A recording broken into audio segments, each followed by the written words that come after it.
And I see in our notes that you and I both keyed in on the exact same thing here. Yeah, because it was weird. And then if she cries every time, maybe give the poor woman a break. Right. Like, no kidding. It's so weird.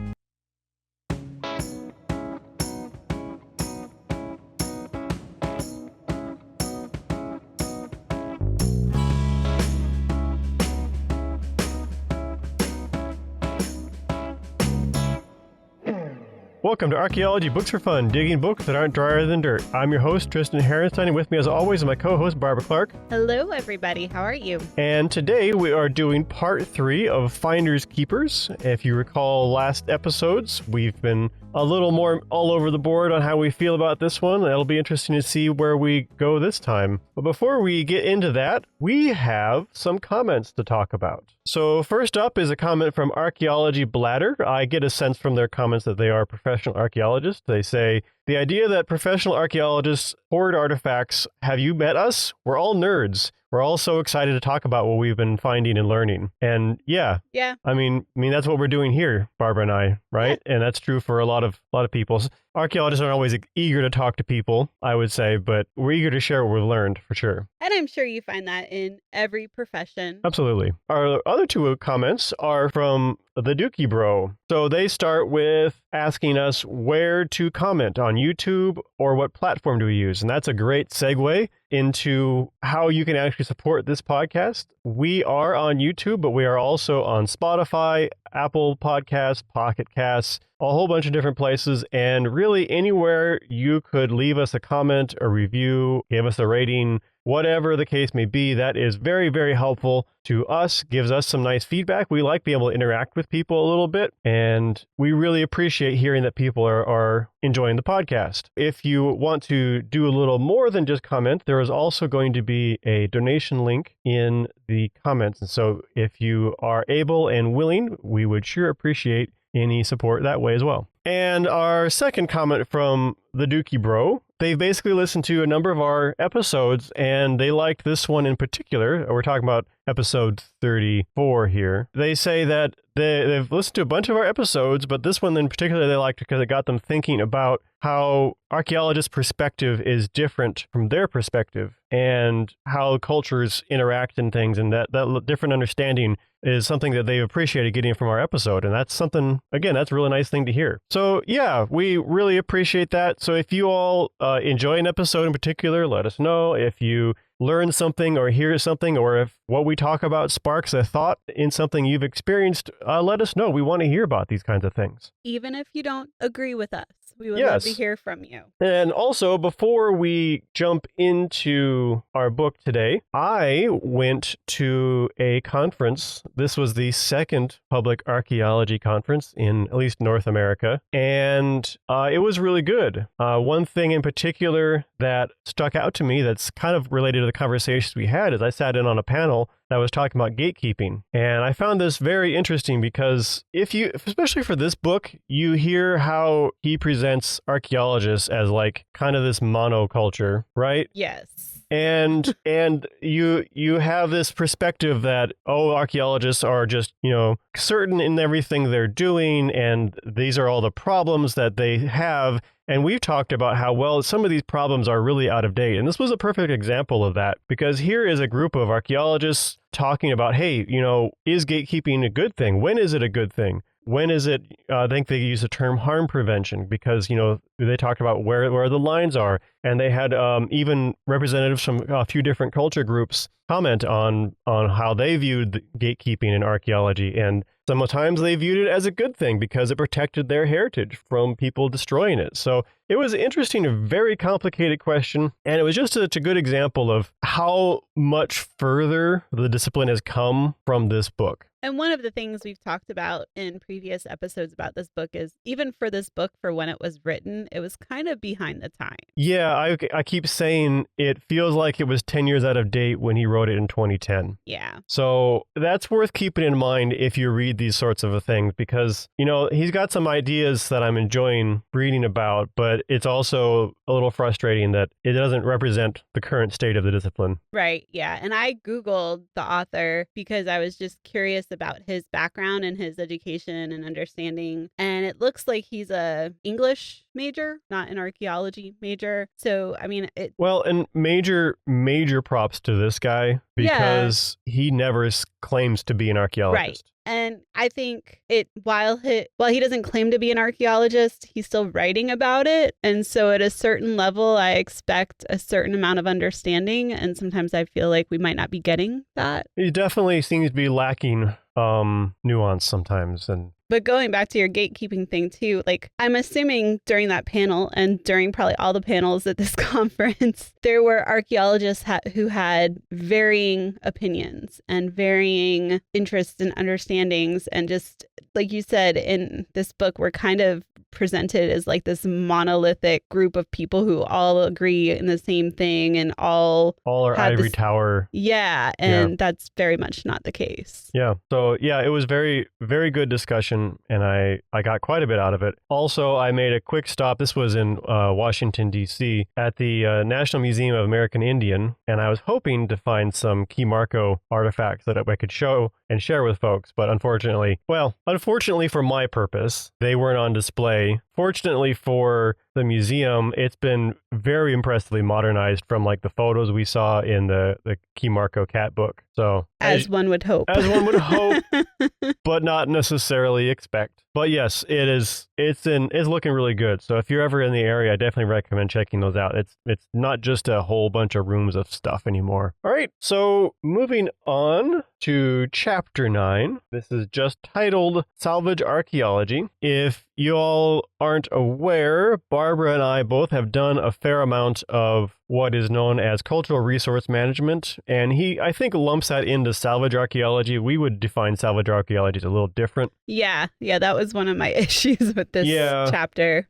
Because salvage archaeology is like the construction is underway and oops, they found something. You have to rush in there and try and recover as much as possible. Whereas cultural resource management is more of a preemptive strategy. Like, let's look and see what's there before the construction and try and catch as much as possible and everything. Yeah. But not everything, obviously. Fairly minor difference, but, it is a critique. But yeah, this one is all about CRM, cultural resource management, so the business side of archaeology and salvage archaeology. It seems to represent it okay-ish, but it tends to, this felt kind of depressing. And I don't think it represented CRM fully. Like, it's not always the happiest of things, but... No, and it kind of, I feel like it does a disservice to the, what he refers to as shovel bums. And yes, we do call them that, but it does a disservice to the people that are out there doing the work.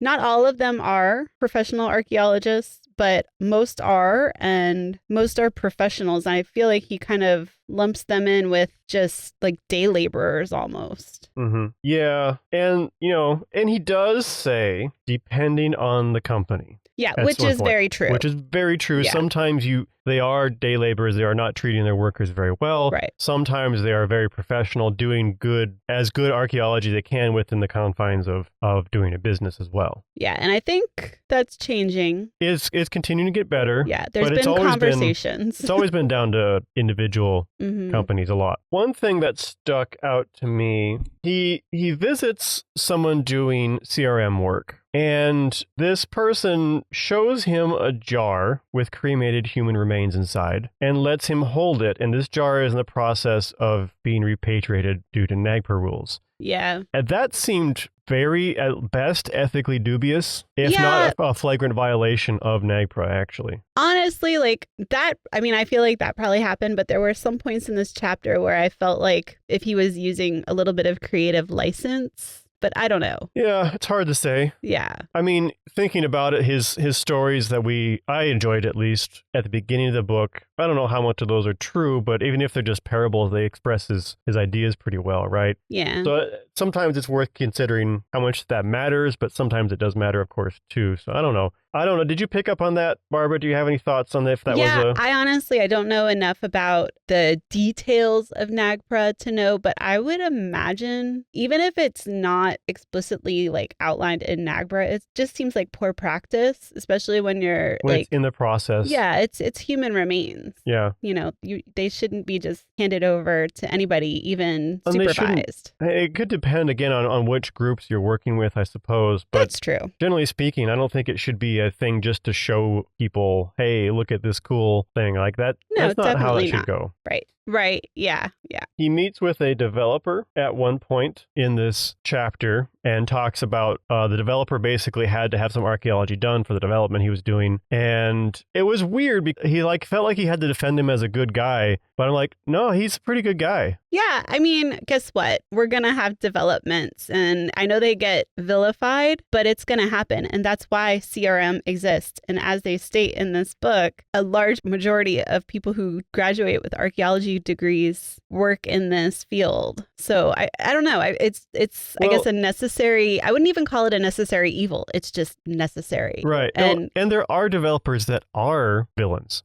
Yeah. I mean, straight up. But this guy, he's like, no, I need to do the development. You can't develop and not find something. He's absolutely right. Right. And so he's following all the rules and doing everything he should do, it sounds like. So, he's doing great. Right. And in my personal experience working in CRM, it was always everybody wanted to vilify the very large developers, but they were the ones in my experience that were always most careful because they knew they were under the watchful eye of everybody. Mm-hmm. It was the small little developers who maybe didn't do as much developing and weren't as familiar with the laws and the regulations and stuff that you kind of had to... And money might have been tighter. Yeah, you had to kind of hold their hand and make sure more often than not that they were doing... I worked for developers that didn't even need to do CRM because they weren't using federal or state funds. And they were like, no, we want to do it, So at the same time, I know of one in particular who straight up told us, I'm not paying you to find things, and was trying to pressure our crew chief into oh, yeah. For sure. So they are out there, but this is not an example of one of those. This guy sounds like he was very above board and doing a good job. No. And I also, did you notice that he makes it seem like there's this very definitive line between CRM, private sector archaeologists, and then academic or public sector archaeologists. And I'm like, it's kind of blurred. I know a lot of people like you and I that have worked in both and will share data and we go to conferences and kind of mingle together. But he makes it seem, I think he refers to it one time as CRM is the McDonald's of the archaeology world. And I was like, it's just as respected as in the profession as any other aspect. When the work is done well. Yeah. Yes. But that's true of academia too. There's poor academic work out there. Right. Well, yeah. And again, thinking about the context of this book being 10 years out of date 15 years ago, I think he might be more accurate at that time. Maybe, yeah. Because there definitely was, and there still is some divide. You'll get that in any profession between the two. But academics understand that the CRM folks are doing work that needs to be done. Yeah. There's a lot of sites that wouldn't have been found if it wasn't for CRM. In fact, a vast majority of them, Right. So, yeah. And right at the end, he visits a project where they are, looks like they're moving burials, essentially, for this. Which is not something we seek out, but sometimes if a project is going to happen, that needs to happen. Yeah. And to be clear, if there is a descendant community, archaeologists today will work with that descendant community, whether it be Native American or otherwise. Whether it's NAGPRA or just because we're working with human remains, we will seek out the descendant population and work very closely with them in that case. Yeah. And I see in our notes that you and I both keyed in on the exact same thing here. Yeah, because it was weird. On some level, I get it, but basically he interviews this woman who excavates most of the bodies, and the crew chief kind of bullies her into telling him because she cries when she excavates them. Yeah, she's the one who does, what did they say? We have her do most of the skeletons. Yeah. And he was like, does she have any special qualifications or anything? And he's like, no, she cries. Yeah. And I'm like, first of all, I don't know that this is true. Right. Second of all, that would not pass muster today. You would need an osteologist. This poor woman's mental health, like you noted too. Yeah, first of all, if that's her choice, that'd be one thing. But I've been on those kinds of projects where where, it's not really your choice. Yeah. The whole thing was weird. And I'm like, is this even real? Well, and it's presented as a heartwarming, wonderful thing. And I'm like, this doesn't feel that good to me. No, it's, first of all, if she has no qualifications for, specializing in osteology or forensic anthropology or anything like that, then she shouldn't be the one doing it. And then if she cries every time, maybe give the poor woman a break. Like, no kidding. So weird. And I don't know. It just came off as not true and weird. And if it was true, possible HR violations. There's so much wrong. Yeah. No, I wasn't wild about it either. I get what he thinks he was portraying is the deep emotional connection archaeologists often feel to the work they're doing. I think is kind of what he was going for, but I don't think it quite landed like he thought it did. It didn't. It was very off-putting on it really was. Numerous levels. And the idea that this was a wonderful, nice thing was very off-putting. Too. Yeah. So little mixed on this chapter for me. Yeah, well, and again, I'm like, is this even true? Stories like that make me doubt the truth about... Well, the stories that I liked at the beginning, honestly, I'd be fair to doubt the truth a lot of that too. But at least they had kind of more of a... They had a point to them. Yeah. There's a reason for the why. You can say that archaeologists care about the human remains that they're excavating without having this horrible story of this woman forced to mourn over numerous human remains day after day as her job. Right. And he kind of did, even though it was, potentially an NAGPRA violation with the person with the jar and how tenderly and carefully they worked with that, and you could observe how they excavate, Right. And yeah. It's just the way that we excavate and the way that, I don't know. I mean, again, this is out of date, but any tribal consultation and the way they work with the tribe, there's so many other ways you could have expressed this that this just seems, I don't know. I didn't like it. Yeah. Yep. So interesting shift, I guess. I felt like we're both a little more negative on that chapter. Would that be fair? I mean, while I found this whole segment we're reading to be less rage inducing, I still didn't like it. Yeah. All right. So I think that's enough. Chapter 9. Want to move on to chapter 10? Sure. Chapter 10, titled The Golden Jar. And so this is a story basically where the author travels in Mexico and meets someone he thinks is an enthusiast like him. And he goes to the man's house and there's a golden spray painted jar on the man's table. And he's so proud of it. And it turns out it's something he's taken from a site. And the author is sad about that. But yeah, you can tell he's going through almost like he's disheartened. Yeah. Because he thought that this was somebody who was like him kind of, and then realizes that this guy is not only a thief, but he's because he spray painted it, he's a vandal and all this stuff. He gets very strongly worded about it. Yeah, but he also kind of ends up taking the angle that maybe this person is just appreciating same things he does, just in a different way. Right, yeah. Which also is not clarified in the chapter for sure, but it's very possible that the man is a cultural descendant of these people too. Yeah, that's what I was wondering as well. A very different scenario if that is the case, as opposed to what was going on in Utah, right? But it would be nice if the author would have made that point, even just talked about that, even if he didn't know. I don't think it's always on his mind. No, but I feel like it maybe that's to me a point that he's missing is there is a potential difference here. Yeah, so I noted that jar is basically kind of a creative reuse from a possible descendant, right? Yeah. And that's a very different scenario. We've talked about how archaeologists joke about the ceremonial. And in this case, I don't think the author gets that it's a joke. Well, and I don't know that it was always as big of a joke as it was a now. Critique. Yeah. I guess. Yeah. And now it's just become kind of almost to the point where we're we pull something out of the ground and if we don't immediately know what it is, we're haha, it's ceremonial, but we're joking. We're going to try our best to figure out what it is. Right. And so in this case, he's talking about the research an archaeologist is doing, and he kind of essentially casts doubt on her interpretations because she's saying it's ceremonial, but she has a lot of context for making that, right. Existing cultures, past cultures. She's not just pulling that out of, not an on the spot interpretation here. Yeah. And there are material goods that were indeed ceremonial. Right. The joke is that if we don't know what it is, it must be ceremonial, not that there aren't ceremonial things.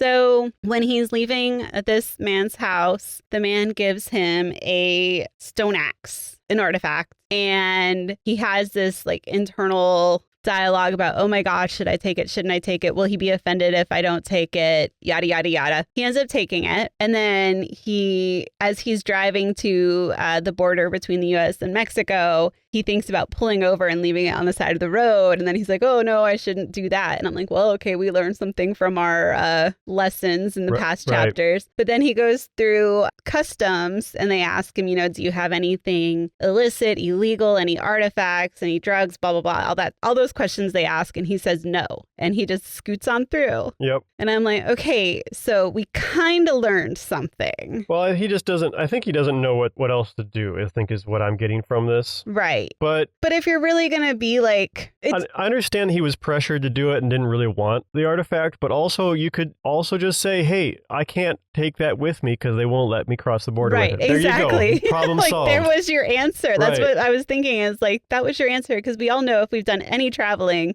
you get asked those questions. And he's been back and forth before. You should know this. And I guess maybe to his credit, like we're a little more practiced in dealing with these things than he necessarily is. Right. Maybe. I suppose. But it was just, to me, it was just kind of funny because he had this big, like, moral kind of debate about what to do with it. And then in the end, he just ends up lying and taking it through customs anyway. Right. It's just like, okay. Because I was like, yay, you learned something. We can't just like throw things out in the woods and be like, yay, it's back where it belongs. And then I was like, oh, and then you lie. So I get that it's a complicated situation, but I feel like he had an out by just saying, oh, I can't take this into the States, but thank you. Yeah. So chapter 11, next chapter. This one is titled Houses of Obsession. And so this chapter is all about the looters, essentially, or the collectors, I guess you could say more accurately, but it's not people like with a couple things in their home. It's like they've got thousands of things. They're hoarders. Yeah. And we've seen this. Yeah. Like we've been to these houses and I always feel a little sad and honestly sometimes concerned about the person that's collecting, not just the items, but also the person themselves. Because a lot of times you're right. It's like hoarding conditions. It's not ideal for even just living. That definitely occurred to me. Yeah. And then the damage they're doing on top of the damage they're doing to themselves. Yeah. Right? Yeah, it's just not good. This one I was pretty deeply unhappy with. I mentioned before kind of how I was enjoying the beginning of the book because it wasn't the same tired arguments. There were things I disagreed with, but I had to like think about, okay, why do I disagree with this? And so he kind of made me think about some of that, and I liked that. Whereas here, he's receiving the same old arguments from the collectors. Archaeologists wanted them for themselves. We're the same thing as archaeologists, so on and so forth. And he's kind of accepting it. I think the way I kind of read it is he was trying to get in the minds of these collectors and kind of create some kind of empathy for them. Yeah. But it was a little frustrating. And I know we're coming at this from, a professional archaeologist angle. So, of course, we're going to be a little frustrated. But I felt like his arguments and the way he was trying to get us to empathize with this individual was just kind of tired. It was it was because it was using those old arguments again. Yeah. Basically, it wasn't always like repeating them verbatim, but some of them, like I had one here, one guy only buys objects that have been on the market for so long that it hardly matters. What a garbage. That's not true. Well, yeah, and I just don't understand that argument at all. And no, it's an excuse to make yourself feel better. Yeah, and it's pretty much saying I can't get in trouble for it because this was before laws existed that forbade this. Well, and it's not like it's still participating in the market that is actively destroying things. Right. Yeah, you're still. So, it's not.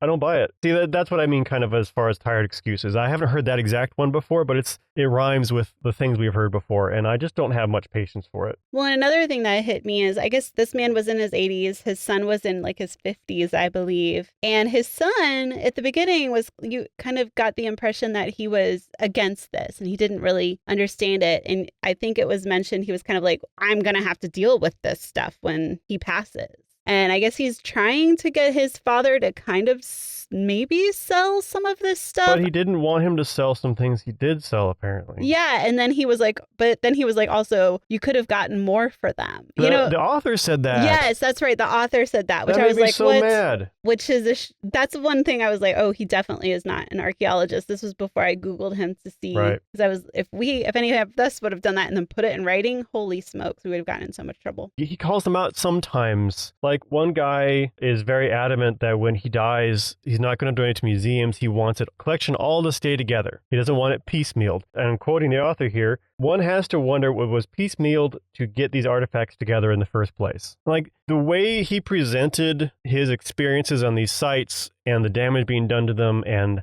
the reverence for them, that should stay a theme throughout the book, right? Well, and he almost seems to forget it in this chapter. And I think this is a really, really good opportunity for us as archaeologists who have worked with private collectors who, we go to their houses, and then we've also worked with museums. Mm-hmm. Let me be absolutely clear in saying that when you collect objects and you pass away and you think a museum is going to take those objects, any legitimate museum will most definitely not accept those objects. Number one, because of NAGPRA. Number two, because of provenience issues.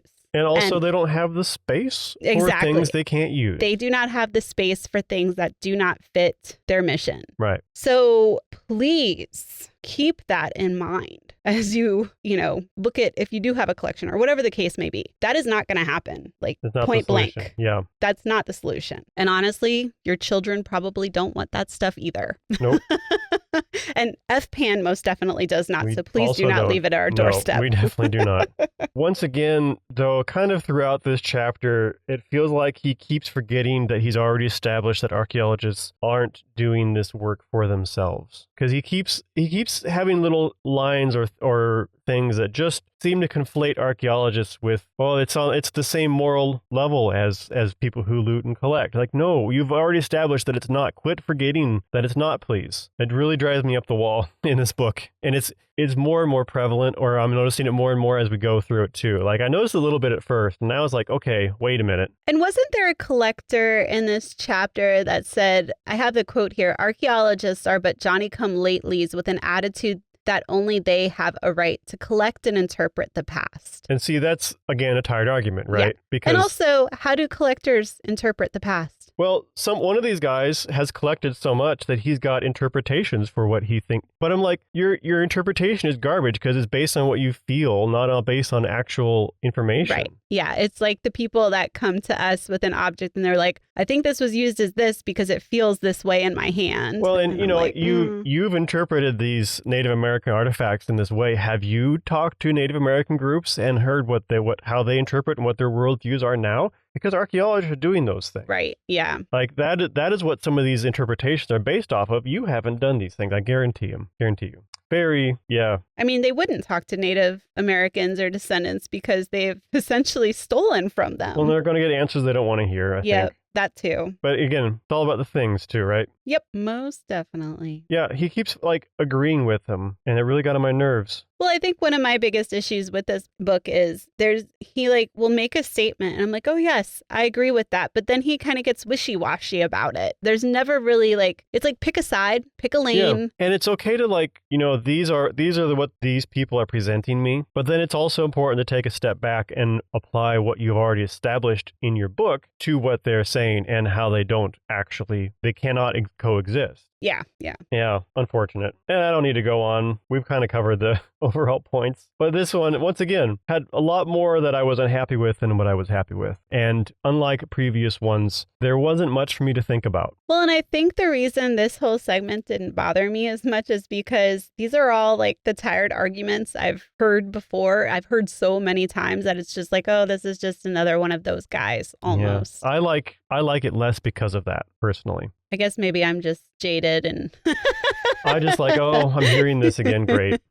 All right. So last chapter for this episode, Chapter 12, titled Public Trust. And so this is the museum chapter. So this is about the roles museums have in this. The author likes museums. He is very supportive of them, actually, I would say, throughout this whole chapter. Yeah, I mean, he did say, like, he would rather that artifacts be in museums than in private collections. And so much of what he's talking about is how they're underappreciated, underfunded, and how this is a big problem. So, I didn't have much that threw me as potentially a problem in this chapter. And I remember we did a museum chapter in maybe Stealing History as well, and we also didn't have a lot of comments on that. And I wonder if that's just our profession. Really well trained I in think this a stuff. lot of it, like, we know that there's a collections crisis. We know that these collections facilities are underfunded. And I think to people that don't get those behind the scenes, visits to museums and things, that maybe things like that are less known. Right. But what I'm saying is when he's talking about archaeology, we have a lot to say. And when he's talking about museums, I'm like, yeah, sounds about right. And I wonder if it's just because we don't have the professional museum training background to make if there are any museum professionals and listening, read this book probably, or something we say feels off. Yeah, like, let comment. us know, yeah. Leave us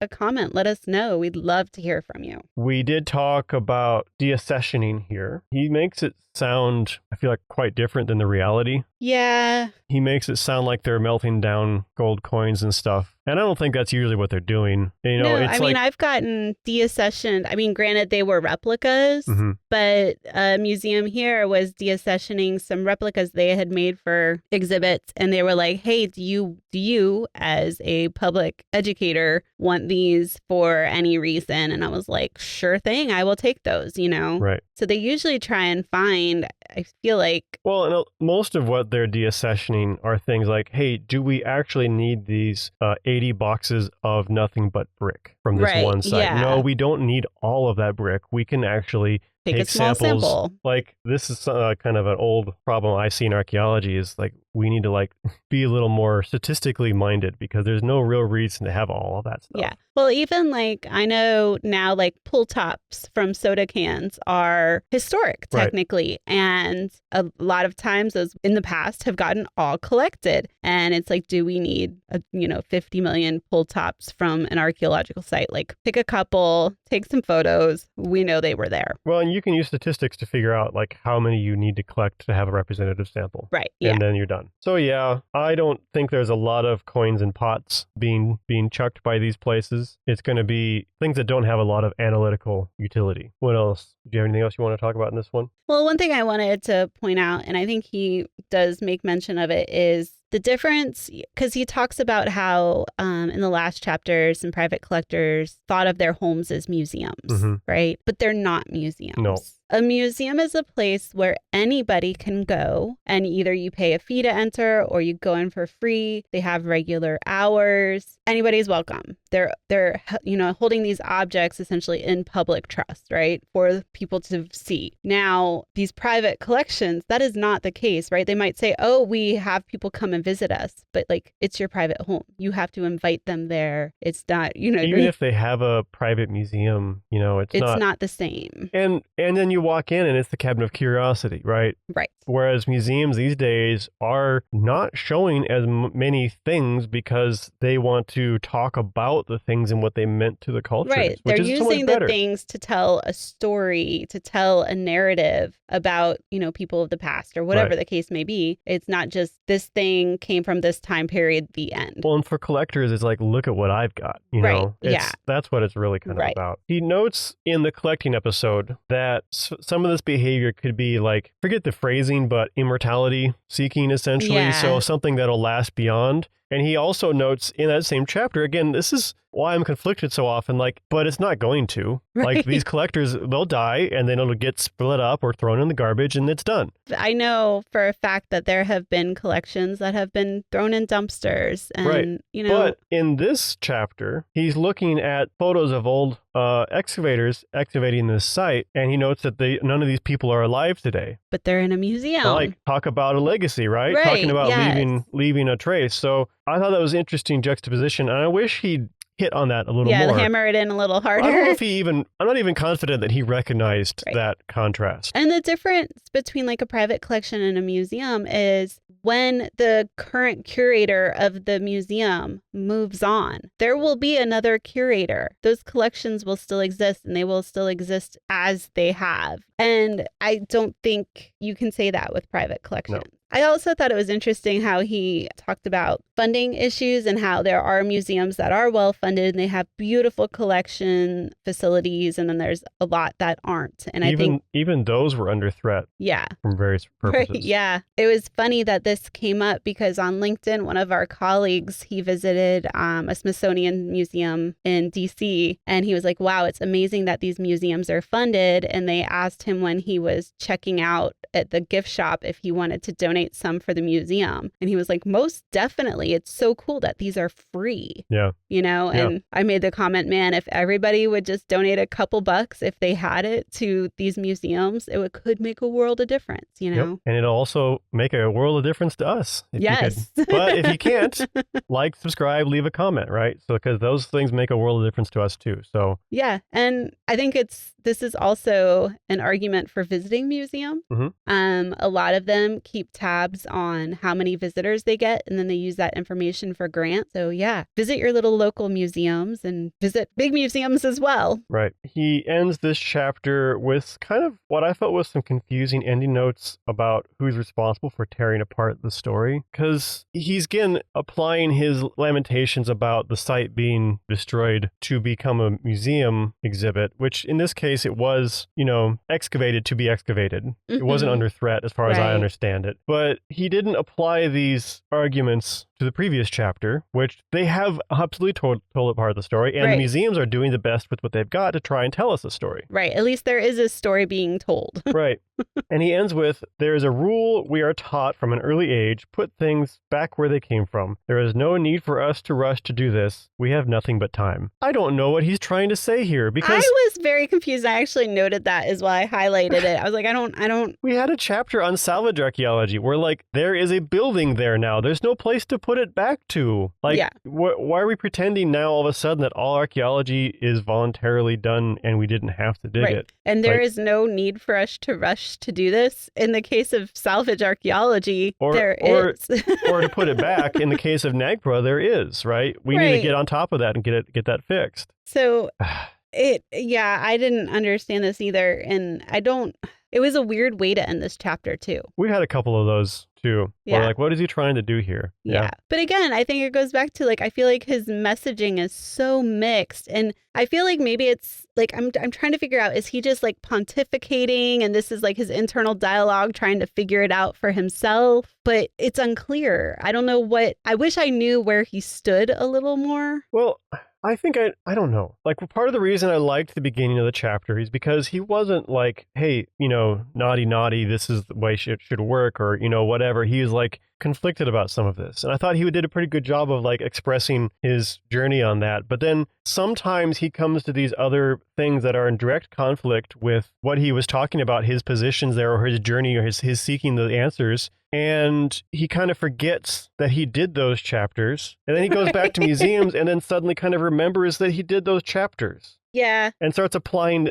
those criteria to museums when I don't feel like he was applying it in the same way to, like, the people who are actively destroying it to have it in their home. I don't know. Yeah, I mean, and I'm like, part of me, I keep thinking to myself, is this just because, do I feel all these mixed signals because it is a really complex situation? But I'm like, I still expect him to have like a more clear view on things. I don't know. Well, and your chapters should build on each other. Right. Yeah. Right. And again, to start with, I thought he was doing that okay. The first section that we did. Well, and like, that's the thing too, is like, we read the preface and we were like, ooh, we're not going to like this book. Yeah. And then we read the first section and you were more enthusiastic about it than I was. But I was like, I see everything kind of seemed to fit together and the stories seem to have a larger purpose. And then you get to this and again, it feels like somebody else has written it. Kind of, yeah. Yeah. Or the first section was what he wanted to write and now he's trying to finish a book. I don't know if that's fair.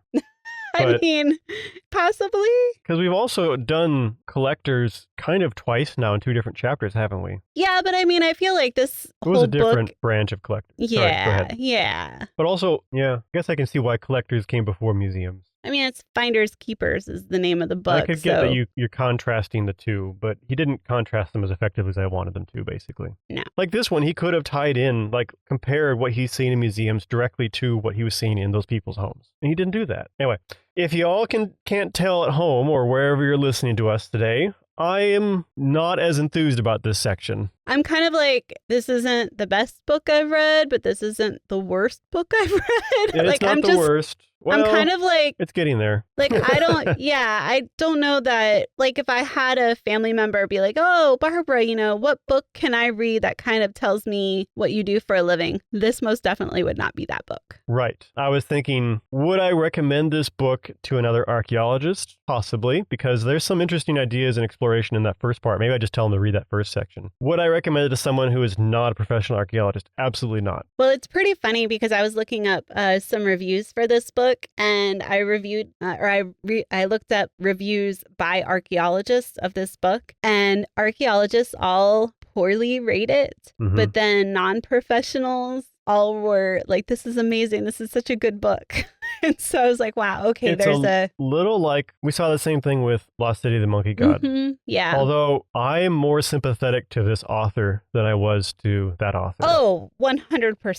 100%. So far, we've had a whole section to go. We could find out differently, but hopefully we wrap up on a stronger note than this one. I hope so. Yeah. I had high hopes. Yeah, it could be clear too, I'm always rooting for these books. I don't want to read something that I'm not enjoying. Just sometimes it happens. But I think that's all we've got today. So join us next time for the last section of Finders Keepers. And until then, we'll see you all next time. Happy reading, everybody.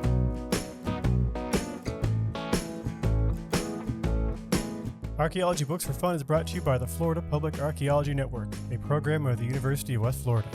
You can find out more about archaeology and about FPAN at fpan.us. We appreciate any feedback, so if you're listening to us as a podcast, please leave us a review, and if you're watching this on YouTube, please like and subscribe. Thanks for listening.